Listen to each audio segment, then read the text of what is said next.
Hi, this is John with WATI. And right here with me, I got the styling gel that I've been using lately for my hair. So lately, the fact that I'm trying to keep it moisturized and trying to take more care of it. And one of my friends actually recommended me this Eco Styling Gel with castor oil. So I was a bit skeptical. Castor oil, like what does that does? And a friend of mine who actually does this to do his curls, she told me like, hey, castor oil is gonna give you the shine and actually help you with growth. And I'm like, hmm.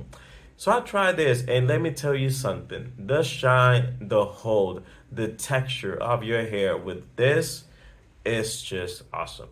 So the way that I like to use this is just like I get a nice clean hair and then I do the conditioner, and after the conditioner I was just like do this over my hair, and then I would brush or do the whatever style I'm trying to do at the moment.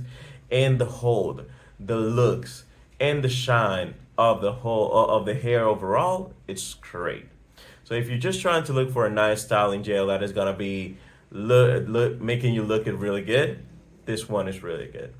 So this was John with WTI, and that was my point of view.